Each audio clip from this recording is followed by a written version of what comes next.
Halo teman-teman semua, selamat datang di channel Lekar Programming bersama saya Muhammad Raya Akbar. Di video kali ini kita akan membahas mengenai transformasi model entity relationship diagram atau yang sudah kita pelajari sebelumnya tentang IRD.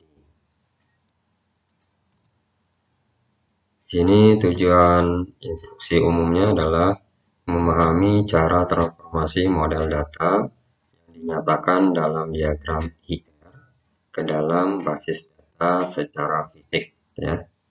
Kemudian tujuan instruksi khususnya menyajikan transformasi model data dan implementasinya ke dalam bentuk tabel. Kita lihat dulu yang pertama, implementasi basis data. Setiap entitas itu akan diimplementasikan sebagai sebuah tabel.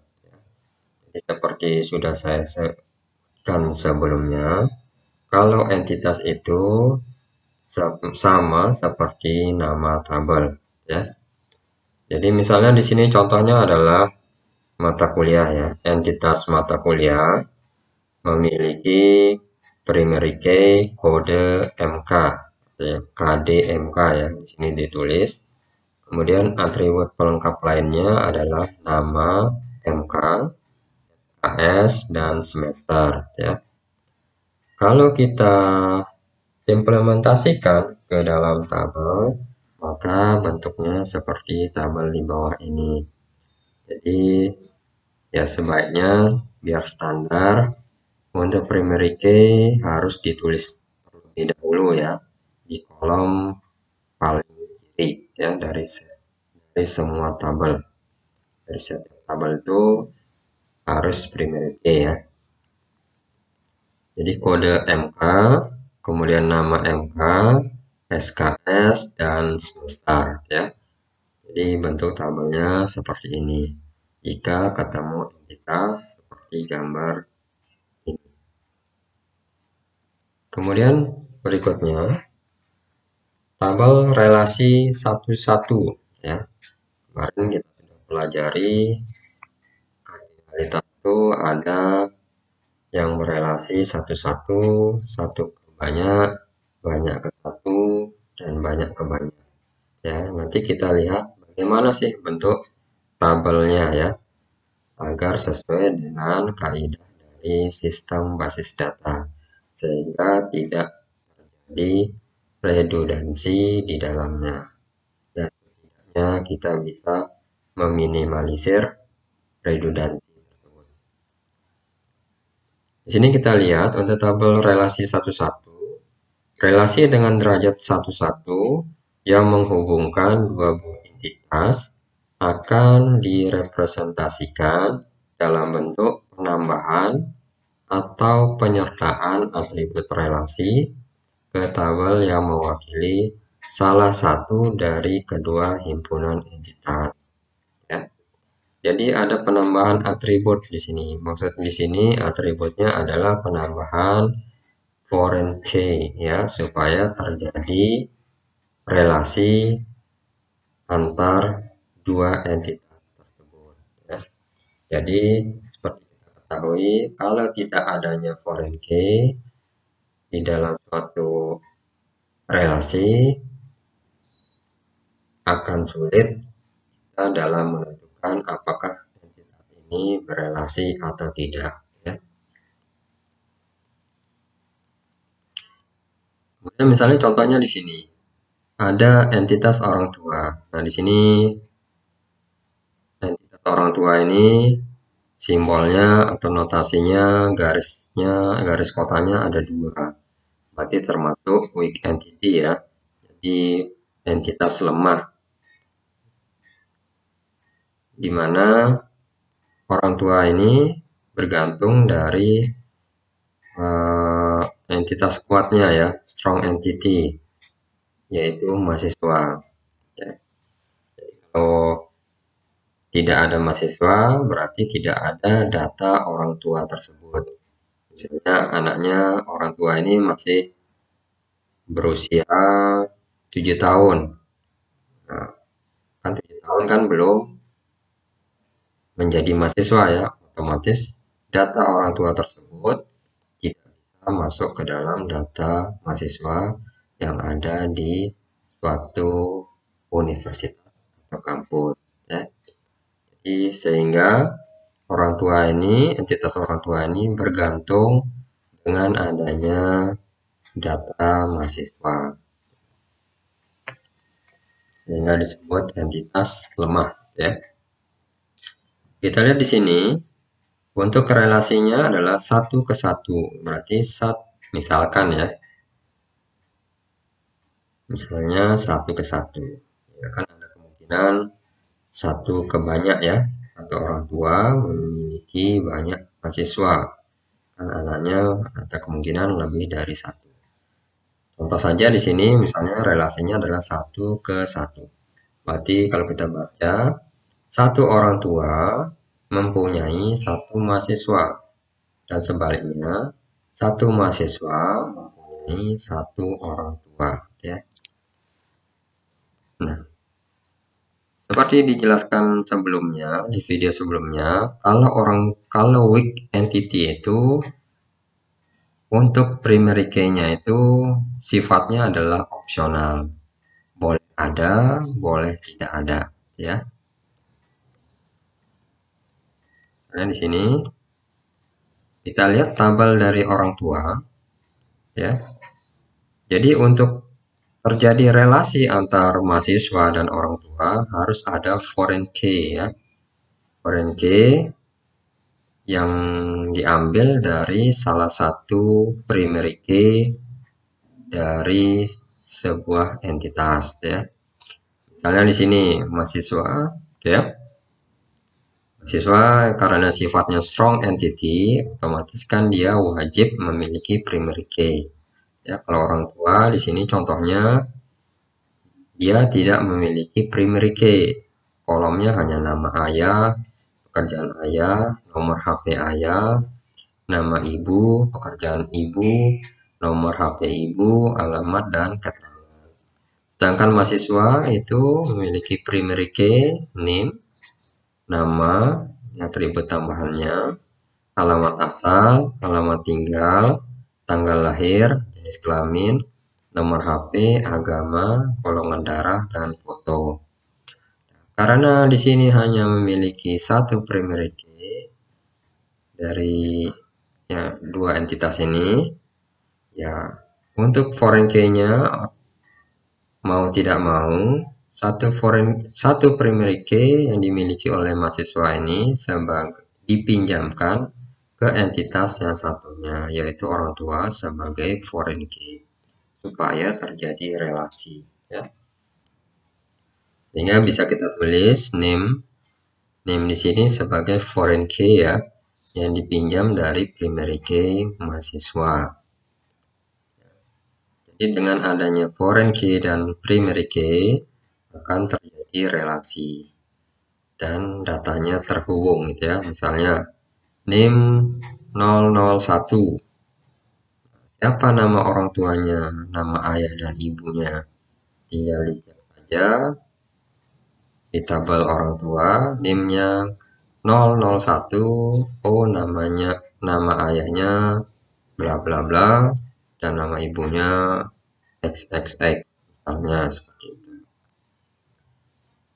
Kalau tidak ada foreign key nanti akan kesulitan, ya, menentukan nama orang tuanya ini siapa, memiliki mahasiswa bernama siapa, jadi tidak bisa kita tentukan kalau tidak ada foreign key yang kita tulis, ya.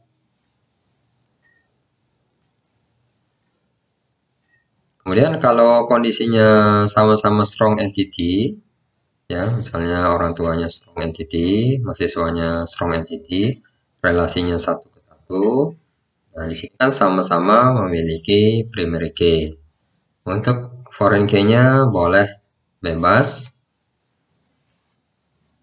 diambil dari entitas manapun, gitu ya, di antara dua ini. Misalnya primary key, ini kan contoh primary key mahasiswa itu masuk menjadi foreign key di orang tua, di tabel orang tua. Atau sebaliknya, primary key orang tua itu masuk ke dalam tabel mahasiswa sebagai foreign key. Ya, jadi bebas kalau satu-satu. Kalau relasinya satu-satu, bebas dalam memilih foreign key-nya. Ya. Berbeda halnya untuk yang tabel relasi 1 ke n ya, atau n ke 1, mana-mana gitu ya. Relasi dengan derajat relasi 1 ke n, 1 ke banyak, yang menghubungkan dua buah entitas, juga akan direpresentasikan dalam bentuk pencantuman atribut K dari himpunan entitas pertama yang berderajat 1 ya. Jadi atribut K ini ada di yang berderajat 1, yang berelasi 1 ke tabel entitas kedua yang berderajat n. Jadi foreign key-nya berpindah ke entitas kedua yang berderajat n ya. Ini aturannya ya. Jadi misalnya di sini ada entitas mahasiswa dan jurusan. Relasinya adalah N1. Kita baca, setiap mahasiswa mendaftar di satu jurusan. Yang betul ya. Kita baca sebaliknya, satu jurusan didaftar banyak mahasiswa. Betul. Ini kan mahasiswa dan jurusan sama-sama memiliki primary key ya. Primary key. Kemudian ada juga nih relasi yang lain, jurusan dengan dosen. Satu jurusan memiliki banyak dosen.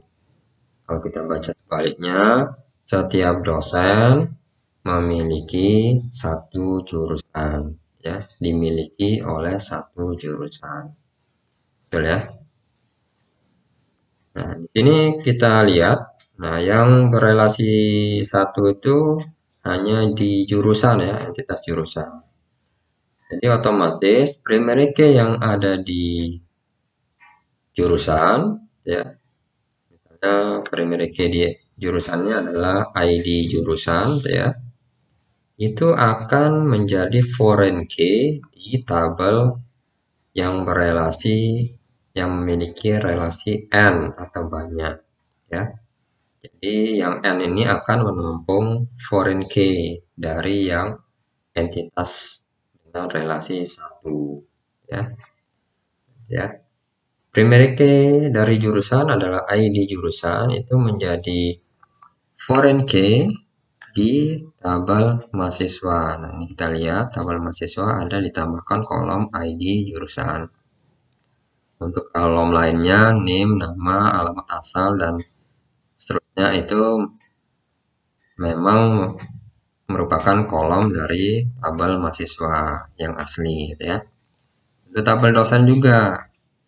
ID jurusan akan menjadi foreign key di tabel dosen ya. Untuk NIP, nama, umur, jenis kelamin, alamat, gelar, nomor HP, agama, jabatan, dan foto itu merupakan tabel asli dari dosen. Tapi di sini ada tambahan foreign key berupa ID jurusan ya. Jadi ya perlu diperhatikan untuk yang derajat 1 ke N, N ke 1. Jadi N itu yang menampung foreign key dari yang berderajat 1. Kemudian tabel dengan relasi N ke M ya. Bisa M ke M, N ke N, ya sama saja ya. Maksudnya banyak ke banyak ya. Relasi dengan derajat N ke M yang menghubungkan dua buah entitas akan diwujudkan dalam bentuk tabel khusus ya. Jadi akan terbentuk tabel baru ya, tabel baru selain entitas yang memiliki derajat N dan M tersebut. Jadi ada penambahan tabel baru. Jadi tabel relasi ya namanya.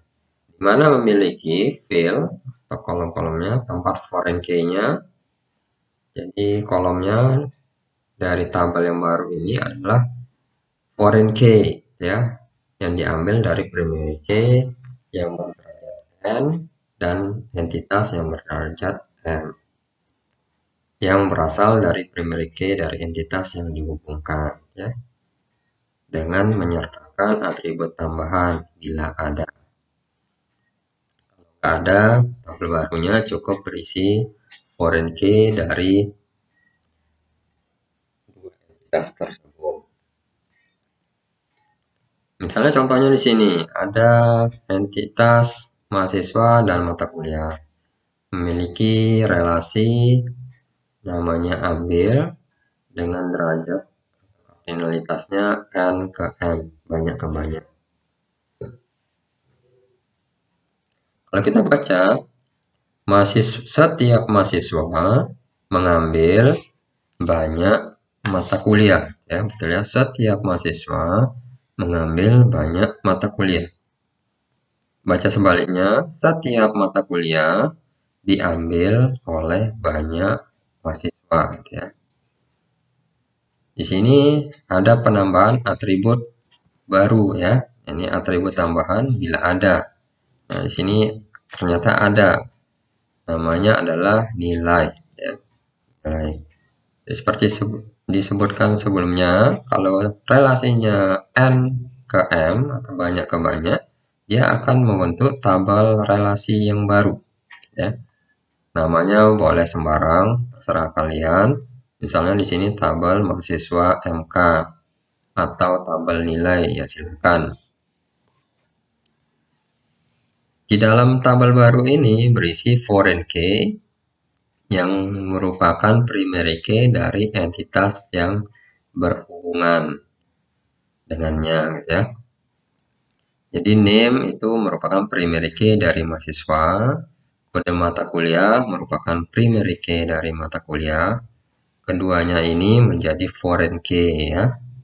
Kemudian ada penambahan atribut baru namanya nilai. Jadi kalau kita ingin mengecek nilai dari seorang mahasiswa pada mata kuliah tertentu, nah, bisa dicek pada tabel mahasiswa MK ini. Tidak bisa kita cek di tabel mahasiswa ataupun di tabel mata kuliah saja, tapi di tabel hasil relasi. Kemudian implementasi relasi tunggal satu-satu, misalnya seperti ini. Jadi tunggal satu-satu ya. Satu karyawan menikah dengan satu karyawan ya. Ini primary key-nya jangan lupa digaris bawahi, nik karyawan, nomor HP, nama, alamat dan lain-lain. Menikah ini ada nik pasangan ya. Jadi bentuk tabelnya ada berapa? Ya, ada satu ya, tabelnya ada satu, yaitu tabel karyawan. Ini kan hanya karyawan saja ya. Saja. Jadi tinggal ditambahkan kolom nik pasangan di tabel karyawan. Ini ya, nik karyawan, nama, alamat, nomor HP, dan tinggal ditambahkan nik pasangan. Kalau kalian ketemu kasus seperti ini, tabel bentuk tabelnya seperti ini. Satu tabel saja. Kalau implementasi relasi tunggal 1 ke N, ya, satu karyawan dikontrol oleh satu karyawan mengontrol banyak karyawan ya, supervisor. Atau sebaliknya kita baca setiap karyawan dikontrol satu karyawan ya. Tabelnya seperti apa? Tabelnya juga bentuknya hanya satu tabel, yaitu tabel karyawan ditambahkan dengan nik supervisor ya. Ya seperti ini ya. Kemudian selanjutnya, implementasi relasi tunggal N ke M ya. Jadi mata kuliah, setiap mata kuliah memiliki kuliah prasyarat atau ya dibuat kalimatnya yang pas gitu ya. Setiap mata kuliah memiliki banyak kuliah prasyarat ya. Misalnya kuliah yang semester atas ini kan di prodi kita itu biasanya ada kuliah prasyarat yang harus terpenuhi gitu ya.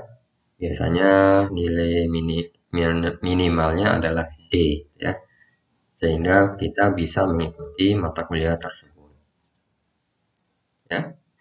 Untuk tabelnya hanya satu, yaitu tabel mata kuliah. Oh ya, ini karena N ke M ya, karena N ke M, jadi yang terbentuk tabelnya adalah ini, ada dua ya, kode mata kuliah, nama, SKS, dan semester. Kemudian tabel yang satunya MK prasyarat, ya bebas ya namanya ya,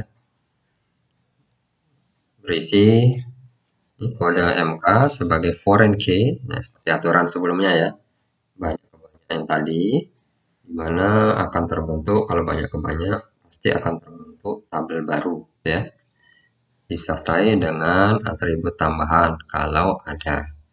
Atribut tambahannya adalah kode mata kuliah prasyarat ya. Perlu diingat sebenarnya intinya seperti itu, kalau banyak-banyak pasti ada tabel baru yang terbentuk. Kemudian implementasi multi entitas ya. Di sini kalau yang kita pelajari dari video sebelumnya namanya adalah ternary, jadi menghubung suatu relasi menghubungkan tiga entitas ya. Membacanya boleh bagaimanapun kalimatnya, yang penting sesuai dengan maknanya ya kan. Misalnya setiap supplier itu menyediakan banyak komponen di satu gudang, itu bisa. Atau yang lain ya silahkan gitu ya, yang jelas jangan lari dari kardinalitasnya ini ya, ada N, 1, dan M ya. Kemudian kira-kira tabel yang terbentuk ada berapa gitu ya. Di sini supplier memiliki ID supplier, komponen, ID komponen, gudang memiliki primary key, ID ruang. Yang jelas, setiap entitas ini pasti berupa tabel ya. Entitasnya ada 3, pasti ada 3 tabel. Apakah 3 tabel atau lebih? Itu bisa dilihat dari relasinya ya. Nah, kalau bentuknya seperti ini, sudah ada banyak gitu ya. Nah, pasti akan terbentuk tabel baru ya. Satu tabel, minimal satu tabel di dalamnya. Jadi kira-kira akan terbentuk 4 tabel. Supplier, komponen, gudang, dan tabel apa nih? Terserah namanya. Tabel sedia boleh ya. Jadi ada 4 tabel. Tabel supplier, gudang, komponen, dan tabel persediaan. Mana tabel persediaan ini berisi foreign key ya, yang merupakan primary key dari supplier, gudang, dan komponen. Kita lihat ID komponen ini berasal dari primary key tabel komponen, ID supplier berasal dari tabel ID supplier, ID gudang berasal dari primary key ID gudang. Yang lainnya tanggal kirim dan via pengiriman merupakan atribut tambahan di relasinya.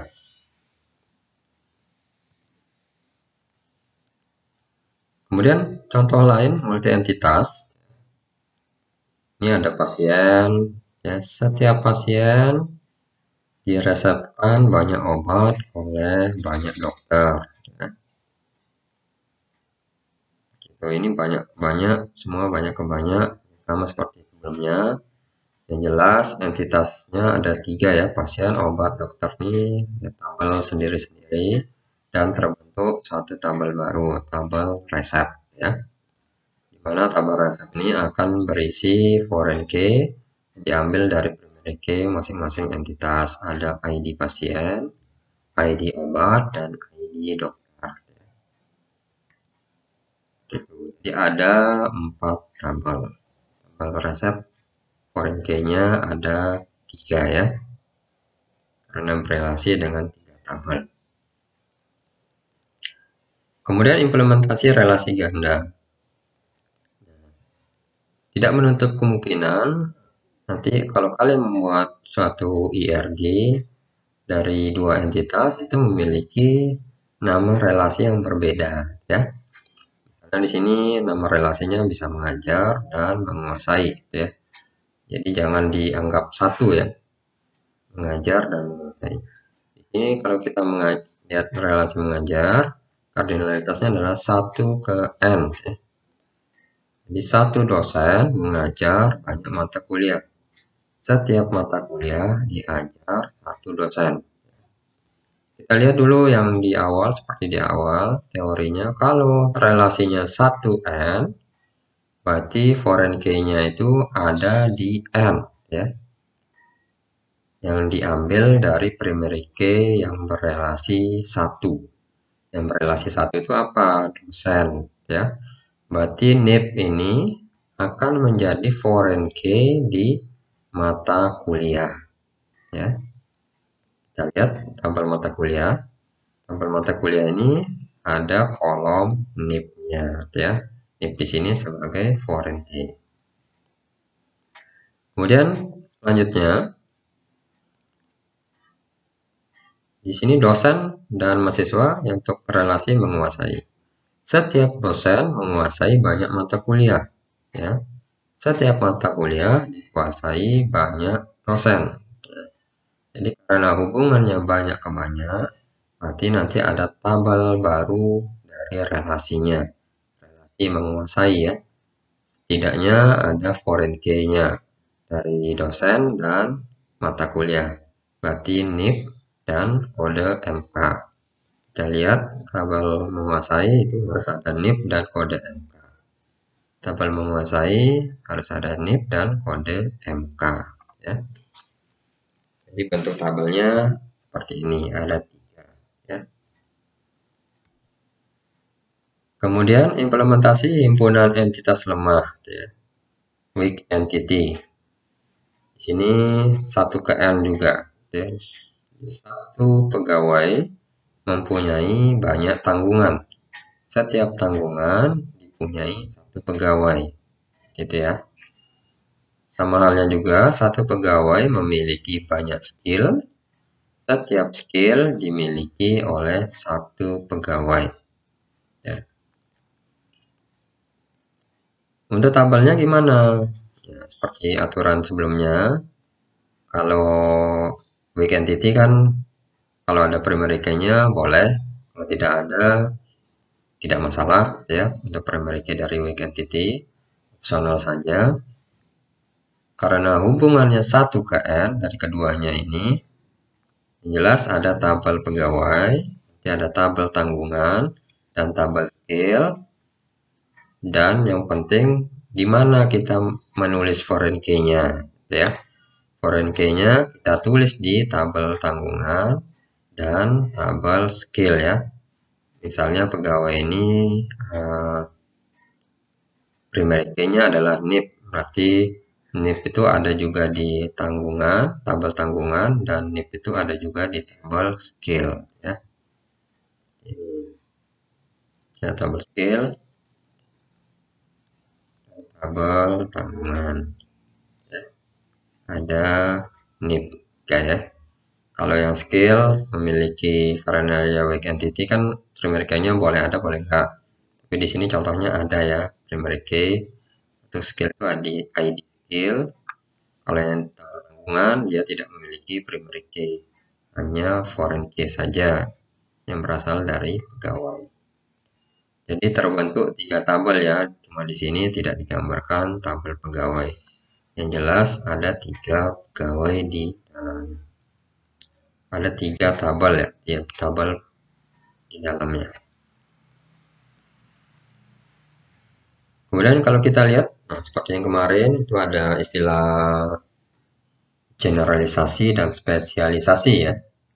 Kalau spesialisasi itu bedanya pola pikirnya kita tentukan dari umum ke khususnya dulu, dari supertype ke subtype-nya.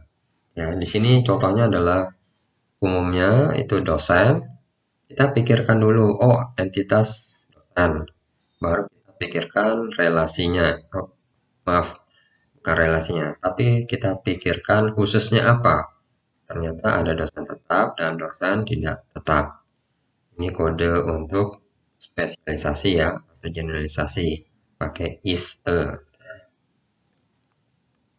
Jadi seperti kita ketahui ada sifat pewarisan ya di dalamnya, di mana atribut umum yang dimiliki oleh entitas umum ini bisa diwariskan ke atribut khususnya, gitu ya. Khususnya itu ada dosen tetap dan dosen tidak tetap. Untuk tabelnya ada 3, tabel dosen, dosen tetap, dan dosen tidak tetap. Untuk kolomnya, tabel dosen berisi kode dosen, alamat, nama, tanggal gajian, dan nomor HP.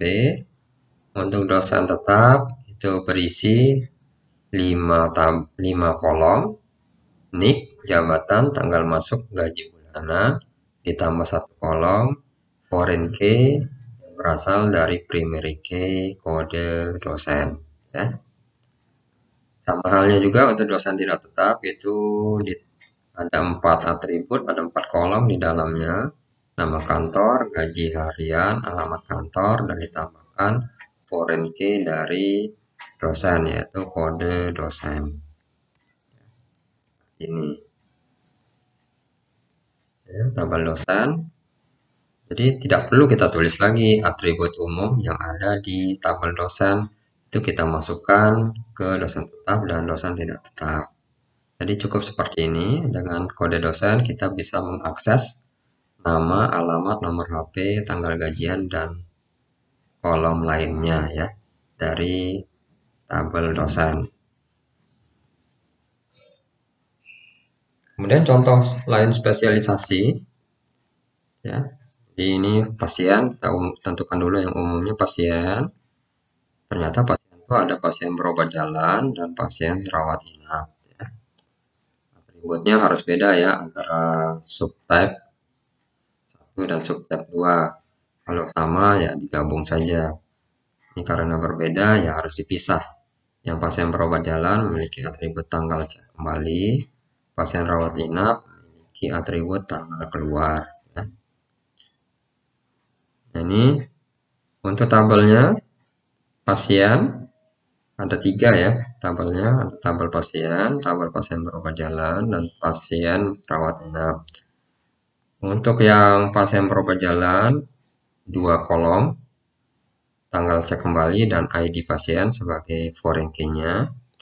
Pasien rawat inap itu 2 kolom juga, tanggal keluar dan foreign key-nya adalah ID pasien. Kemudian tabel pasien adalah ada 5 kolom, ID pasien, alamat, nama, tanggal daftar, dan nomor HP. Ya, seperti ini ya. Kemudian implementasi generalisasi. Sama saja halnya seperti spesialisasi, beda dari pola pikir kita saja ya dalam menentukannya. Apakah mau dari umum ke khusus atau khusus ke umum dulu ya. Di sini kita lihat ini kalau generalisasi kan pikirannya dari bawah, dari khusus ke umum ya, bottom up. Di bawah dulu mahasiswa D3, kita tentukan mahasiswa D3 ada mahasiswa S1. Kita kumpulkan menjadi satu kesatuan. Ternyata mahasiswa D3 dan mahasiswa S1 ini merupakan mahasiswa gitu ya umumnya. Di sini kita lihat untuk entitas mahasiswa D3 dan mahasiswa S1 itu tidak memiliki atribut ya. Atribut. Kalau seperti ini kasusnya, kita bisa menjadikan satu tabel saja, tabel mahasiswa, tapi nanti ada penambahan 1 kolom yang membedakan apakah dia mahasiswa D3 atau mahasiswa S1 ya. Bentuknya seperti ini. Ya, ada NIM, nama, alamat, tanggal lahir. Di sini ada penambahan kolom baru program studi untuk menentukan atribut tambahan apakah dia masuk D3 atau S1 ya. Ya berbeda halnya kalau dia memiliki entitas mahasiswa D3 ini memiliki suatu entitas memiliki suatu atribut, mahasiswa S1 ini memiliki atribut juga. Otomatis kalau bentuknya seperti itu, seperti contoh sebelumnya, dia akan membentuk 3 ya. Kemudian kalau bentuknya agregasi ya, begini ya, contohnya seperti kemarin. Yang di kotak ini harus dilakukan terlebih dahulu sebagai syaratnya ya. Jadi mahasiswa harus mempelajari mata kuliah. Jadi setiap mahasiswa mempelajari banyak mata kuliah, baru dia bisa mengikuti banyak praktikum. Jadi dia tidak bisa langsung ikut praktikum tanpa mengikuti mata kuliah tersebut ya, mengikuti teori dari mata kuliah tersebut. Jadi harus mengikuti mata kuliah tersebut baru bisa praktikum. Untuk tabelnya yang terbentuk, kira-kira ada berapa? Yang jelas entitasnya ada 3 ya. Ada tabel mahasiswa, tabel praktikum, dan tabel mata kuliah. Di sini relasinya ada 2. Nah, yang terbentuk adalah yang tabel barunya ada 2 relasi ya, tabel relasi yang terbentuk. Itu tabel mempelajari dan tabel mengikuti. Jadi ada 5 tabel yang terbentuk. Kita lihat dulu yang di atas ini, yang dikotakkan ini dulu ya. Mempelajari ini kan hanya berhubungan dengan mahasiswa dan mata kuliah saja ya. Mahasiswa dan mata kuliah.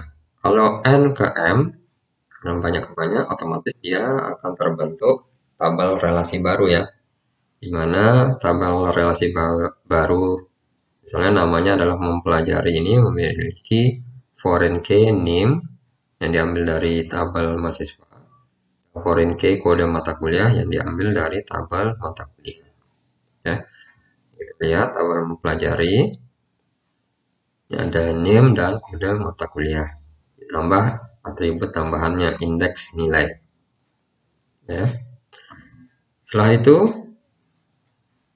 dari yang kotak ini ya, baru dia bisa berelasi dengan mengikuti praktikum ya. Jadi satu kesatuan dulu baru berhubungan dengan relasi mengikuti ya. Maka karena dia relasinya NM banyak ke banyak gitu ya, ya sama juga akan terbentuk tabel relasi baru ya. Nanti untuk foreign key-nya diambil dari 3 entitas yang ada. Yang pertama, foreign key-nya diambil dari tabel praktikum, adalah kode praktikum. Yang kedua, foreign key-nya diambil dari tabel mahasiswa, namanya NIM. Yang ketiga, foreign key-nya diambil dari tabel kuliah, namanya kode MK. Lihat tabel mengikuti itu harus ada 3 foreign key-nya ya. Tabel mengikuti harus ada 3. Foreign key-nya NIM, kode mata kuliah, dan kode praktikum.